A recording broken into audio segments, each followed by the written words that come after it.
Guys, आज हम parts of speech का चौथा टॉपिक पढ़ेंगे जो है वर्ब। वर्ब यानी एक्शन वर्ड्स, यानी कि वर्ब को हम एक्शन वर्ड्स भी कह सकते हैं।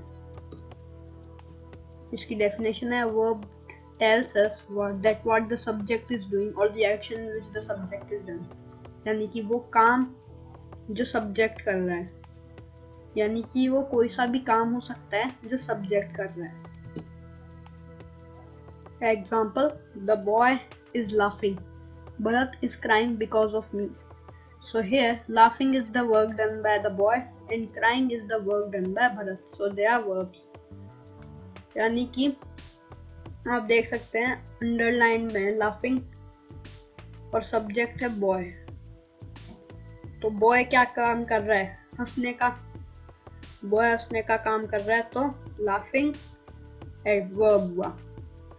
Bharat is crying because of me. इसमें भरत सब्जेक्ट है और भरत क्या कर रहा है, यानी कि कौन सा एक्शन कर रहा है, फिर कौन सा काम कर रहा है.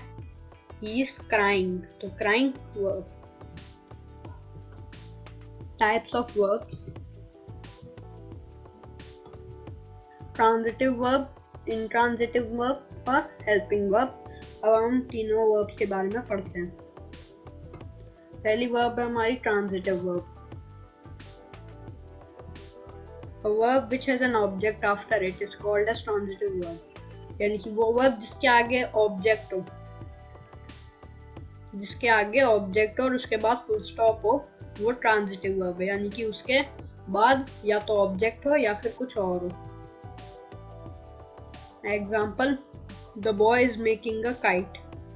इसमें देखिए मेकिंग वर्ब है और इसके आगे अ काइट ऑब्जेक्ट है. I am teaching my younger sister. इसमें टीचिंग वर्ब है और इसके आगे जो ऑब्जेक्ट है वो सिस्टर है. The learned words are transitive verb and the objects are kite and sister. हम दूसरी वर्ब देखते हैं, intransitive verb. The verb which does not contains any object after it is called as intransitive verb. पिछली verb में जिसके आगे object होता है और इस वर्ब में जिसके आगे ऑब्जेक्ट नहीं होता. Examples: the stars are twinkling. The boy answered. The underlined words do not have any object or any word after them. यानी कि ये सब verbs है और इनके आगे कोई भी ऑब्जेक्ट नहीं है, सीधा फुल स्टॉप है. तो ये इंट्रांजिटिव वर्ब्स हुए. The stars are twinkling. सितारे चमक रहे हैं. The boy answered. लड़के ने उत्तर दिया. इसमें the stars, the boy, ये क्या है? सब्जेक्ट. अब हम देखते हैं हेल्पिंग वर्ब्स. ये सब हेल्पिंग वर्ब्स हैं.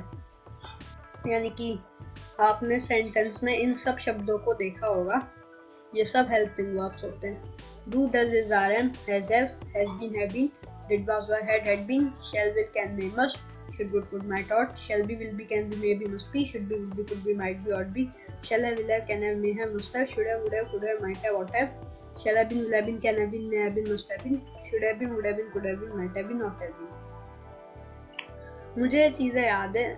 आपको अगर आपको टेंसेस समझना है तो आपको भी इन सब चीज़ों को याद कर. अगर आपको और ज़्यादा देखना है तो आप गूगल पे सर्च करके सारे देख सकते हैं. खैर, अब हम सबको भूल के हमारी एक्सरसाइजेस पे आ जाते हैं. सेकंड वन है the baby is tearing the copy. बच्चा कॉपी को फाड़ रहा है. इसमें द बेबी सब्जेक्ट और टीयरिंग ट्रांजिटिव वर्ब और the copy object. The copy object है और इससे पहले ट्रांजिटिव वर्ब है, इसलिए टीयरिंग ट्रांजिटिव वर्ब हुआ. I am working on laptop. मैं लैपटॉप पे काम कर रहा हूँ. इसमें फ्लाई, फ्लू, फ्लोन, फ्लोइंग. अगर आपको और ज़्यादा देखने हैं तो आप गूगल पे सर्च करके सारे देख सकते हैं. खैर, अब हम सबको भूल के हमारी एक्सरसाइजेस पे आ जाते हैं. सेकंड वन है the baby is tearing the copy, बच्चा कॉपी को फाड़ रहा है। इसमें द बेबी सब्जेक्ट और टीयरिंग ट्रांजिटिव वर्ब और the copy object. The copy object है और इससे पहले ट्रांजिटिव वर्ब है, इसलिए टीयरिंग ट्रांजिटिव वर्ब हुआ। I am working on laptop, मैं लैपटॉप पे काम कर रहा हूँ। इसमें लैपटॉप ऑब्जेक्ट हो गया और वर्किंग काम हो गया, ट्रांजिटिव वर्ब हो गया। The car is shining like a diamond, car diamond की जैसे चमक रही है।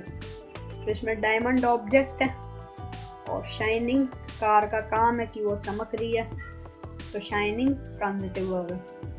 The computer does not work without CPU, इस क्वेश्चन का आंसर आप नीचे कमेंट करके लिखेंगे। तब तक के लिए bye, thanks for watching, please subscribe our channel and like our video.